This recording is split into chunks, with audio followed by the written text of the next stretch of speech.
Hello everybody and welcome back to Mira Anat. Today we are going to discuss a tutorial or video about how the heart is appearing, the normal heart appearance in the axial levels, different levels in CT scan. Actually, in CT scan, 7 levels usually recognized regarding the normal heart. I'm going to start from down upward to start explaining what are the images and like how they are looking like.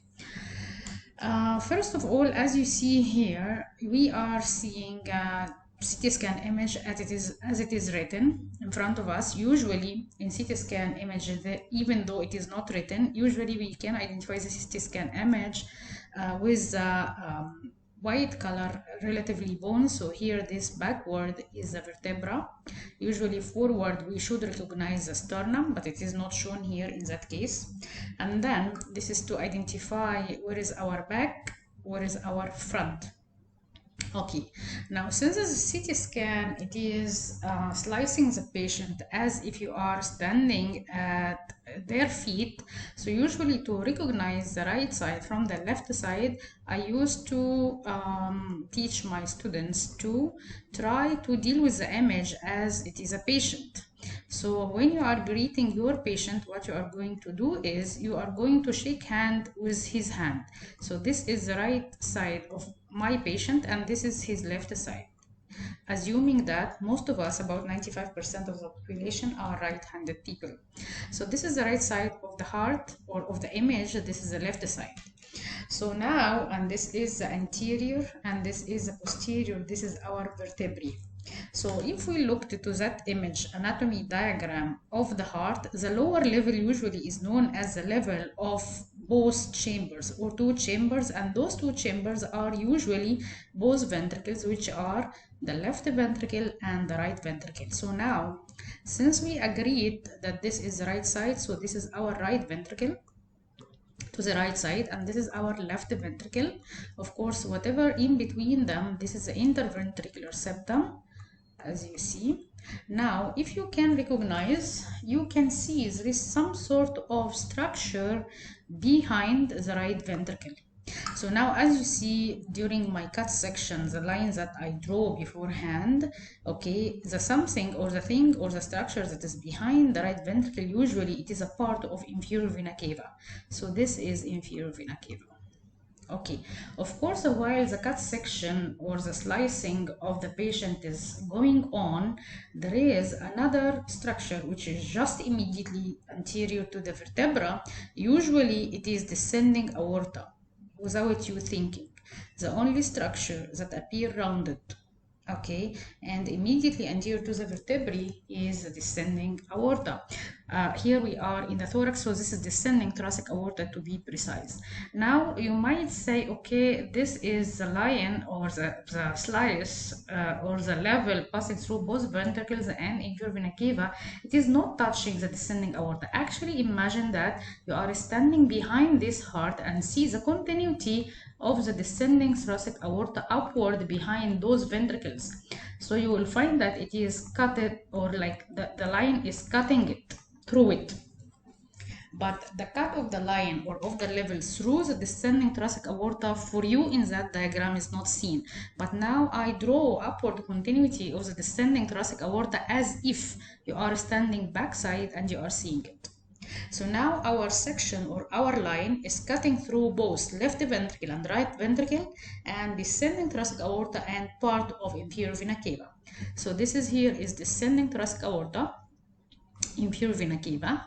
This is right ventricle, this is left ventricle. So this is the lowest level of the CT scan heart axial view or axial plane.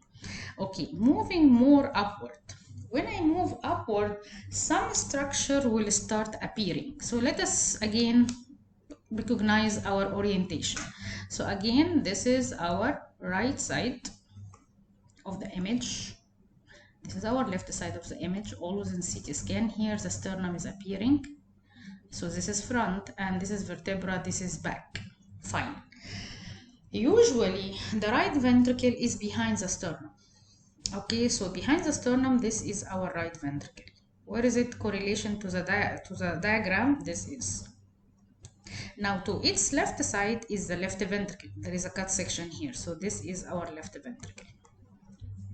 Now you can recognize that instead of having inferior vena cava behind the right ventricle, now the structure behind the ventricle getting a bit larger. And you will find you can discriminate here different color shadow or like shade. So this actually is a part of the right atrium.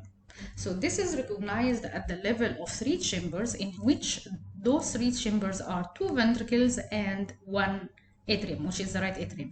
So now when I went from down up, I substituted the inferior vena cava with its upward continuity logic wise, which is right atrium. Okay, now this is the descending thoracic aorta as we mentioned. Of course, if you can see on each side this black field view, it is not our tutorial today, but this is the lungs. Okay, and the lungs with the bronchovascular marking again is appearing here. But this is not our main topic today. So this is the second level. I'm going from down upward, okay? Moving further upward, here I'm getting to be confronted with a level in which the 4 chambers are viewed, both ventricle and both atria. So again here, if we looked at it, we will find here simply this is our sternum anterior, this is our vertebral column posterior, fine. This is our right side of the image, this is our left side of the image. So whoever is on the right side of the image behind the sternum, usually it is right ventricle. Behind the right ventricle, I'm not so sure, but I think it is clear to recognize the color shade between this chamber and this chamber. So this is right ventricle as we mentioned, and the one behind it, this one, is right atrium. Okay, to the left side of the right ventricle, usually we have the left ventricle. It is recognizable here as before, and you can discriminate that there is a demarcation between the left ventricle and another newly apparent chamber to us, which is actually the left atrium. So the other things that you need to know, that the left atrium always is appearing posterior. So the most posterior chamber of the heart is left atrium because it is the base. Okay, here it is, here part of it is appearing only, while the other is hidden or masked by the big vessels. So behind the sternum usually is the right ventricle, the most anterior chamber. Okay, behind the right ventricle and to the right, this is the right atrium. Okay, to the left of the right ventricle is the left ventricle. The most posterior chamber here is the left atrium, and we can here discriminate something which is connected to the left atrium on the right side, which is usually one of the pulmonary veins. Since this is the first view to start catching with the left atrium, so it's ultimately is the right lower pulmonary vein.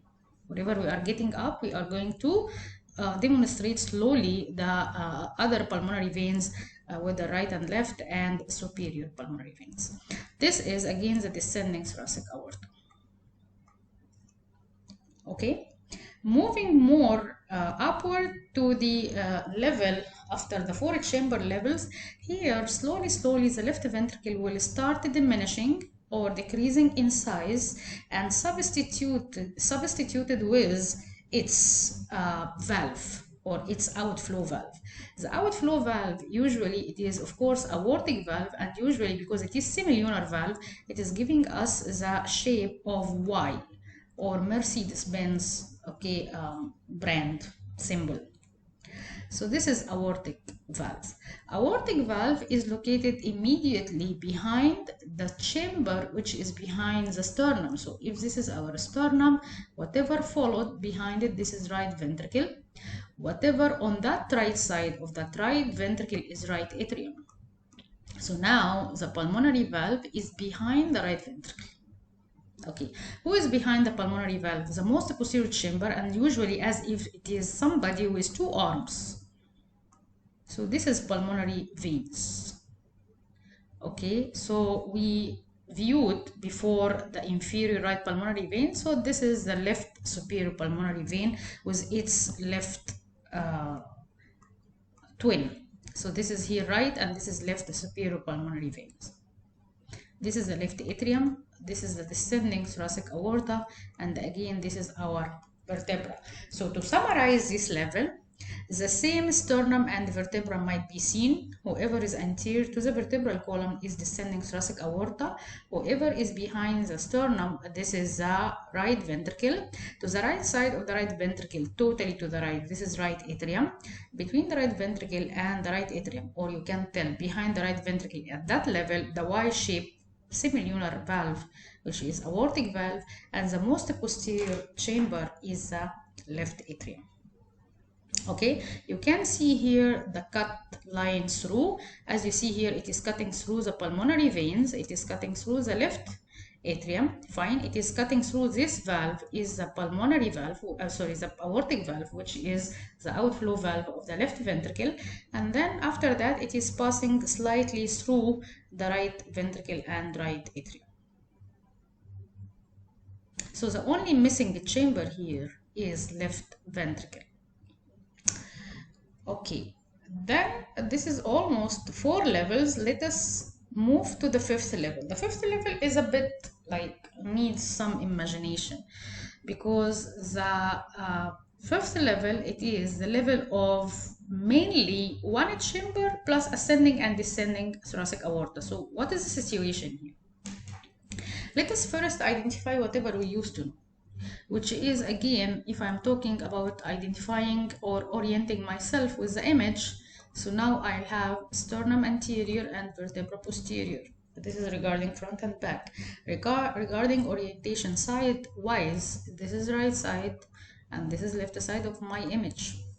Okay, now behind the sternum, immediately this is right ventricle.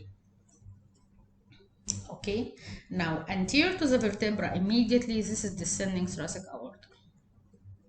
Now there are many structures, like I am focusing on the main big structures, not every bit and everything. So now if you notice, you will find that the left atrium mostly vanished except is its arms, which is pulmonary veins. So since we are getting from down upward, so we are still here with the superior pulmonary veins, right side and left side. Fine. So these are the pulmonary veins. Okay. Now since we mentioned this is the right ventricle, there is something here, okay, which is not having the Y shape of the Mercedes-Benz symbol or brand. So that's mean here I am at a higher level than aortic valve. So this is ascending aorta. So this level is called the level of ascending aorta and descending aorta, both of them in addition to the right ventricle.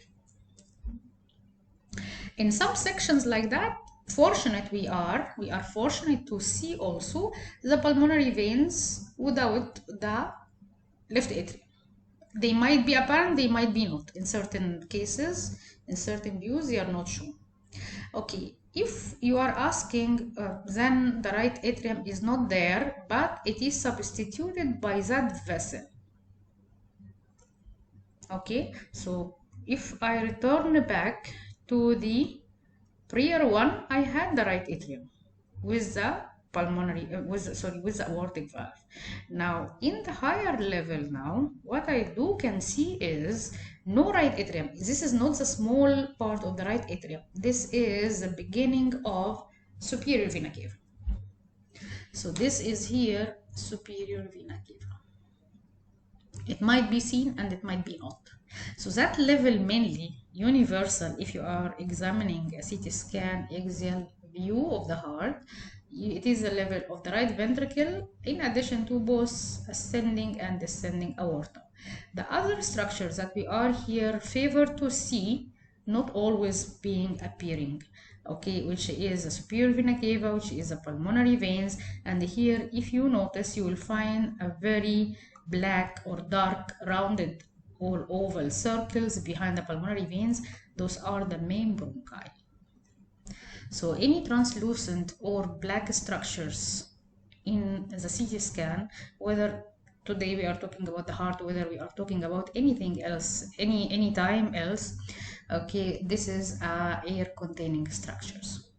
So since they are double, and since they are mirroring each other, and since they are related to the pulmonary veins, so those are the main bronchi. So this is the level that we are talking about. If you compare this to the diagrams, I try to make it like easy to imagine. Our section is passing through part of left atrium, which is like having the pulmonary veins, okay, and passing through the ascending aorta. This is ascending aorta. This is part of superior vena cava. As you see, this is superior vena cava.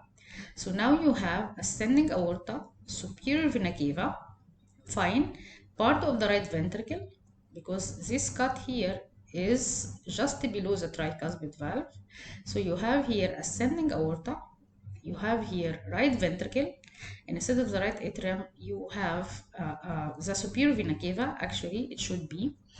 But if you are talking about the aorta, this is the ascending aorta, as you see, and this is the descending aorta. So this is a side view for the heart, so in which the section is passing through the descending aorta. So this is the descending aorta. Now moving to the following one, or the following level, higher level a little bit, in which we are still persisted that having the ascending aorta and descending aorta. Where are they? This is the ascending aorta and this is the descending aorta. You can't see here any ventricles anymore. No right ventricle, no left ventricle, no left atrium, no right atrium, no chambers at all. So all what you can see with you, the upcoming of the same ascending and descending aorta are continuous with us upward. Okay, here this is the superior vena cava. This is we mentioned since last time. And then you have this one, which is like an artery which is diverting into two branches. This is our main pulmonary artery with its two divisions. So this is the main pulmonary artery, and this is the right branch, and this is the left branch. So the pulmonary artery is located, this is the right of the image, this is the left of the image. So the pulmonary artery, the main pulmonary artery with its branches, is located to the left side of ascending aorta. Why? Because if you are studying anat, I believe you will find out here, I am going to highlight it a bit to be seen, that the pulmonary artery coming from the right side to the left side. This is direction from right to left in oblique manner. So the artery is going like that. So its a terminal part, or its a final destination, is to the left side. While the aorta, okay, to the other side, it is coming here from the aortic valve, going behind the pulmonary artery as ascending aorta from right to left. So the upper level in both of them, you will find the aorta on the right side, the ascending aorta, and you will find the main pulmonary artery on the left side. And this is what we have here. So this is the pulmonary on the left side with its two divisions, and this is the aorta to the right side of pulmonary. This is definitely the superior vena cava, and this is the descending aorta. Now here you can see again the same openings, or the same black circles, which are the main bronchi. Of course, in this level here, we can demonstrate the bone very bright white, and this is the normal. So this is the sternum, this is the vertebra, and here these are the ribs, parts of the ribs. Of course, if you are very well in anat, you will know if I asked you what is that shadow. Okay, so this is the scapula. This is the glenoid cavity, part of which this is the medial border. This is the medial border of the scapula. This is glenoid cavity, because we are high up at that level. Okay, the last level and the highest level of all in axial CT scan normal heart view, it is called the level of the aortic arch, in which we'll see what, again let us revise. you will see simply anterior is the sternum, posterior is the vertebra. Here you can see the ribs, fine. Behind them and lateral, this is the scapula. Okay, of course, these are the lungs. They are translucent black. This is the right side of the image, the side of the image, fine. So now what I can see, you can see simply one translucent rounded section of a tube, which is trachea, because it is one. If they were two, they will be the bronchi. This is here one. So that's mean we are here at the level above T4 because we are at the level of the arch of aorta. That's mean above the level of the carina, which is, so now here, if this is a trachea, and then at its T4, it is dividing into the main bronchi, right and left. Okay, so now what is at the level of bifurcation of trachea, which we call it carina? This here is the arch of aorta. So it's expected to see one translucent tube, which is the trachea, not the bronchi. So now the trachea is located more or less just anterior to the vertebra. Okay, you might, one of you ask now, where is the descending aorta? We are at the level of the arch, so no descending aorta. In such a way, if I said that this is the heart, this is the ascending aorta, this is the arch, then at the end of the arch, this is the descending. I'll do the ascending like that. So now, at the level of the arch, there is no ascending, no descending, because my cut section is at that level, which is above the level of both ascending and descending. So for that, you can't see or you can't view again the descending thoracic aorta anterior to the vertebra. So this is the highest level, no aorta at all. No aorta, I mean ascending and descending. Here it was there at the level of ascending and descending plus pulmonary artery. Fine. So these were the 7 levels for the chambers of the heart, how they are appearing in each level from down upward in an axial view CT scan. Thank you very much. If you find this session is helpful, please just like and share. Bye bye.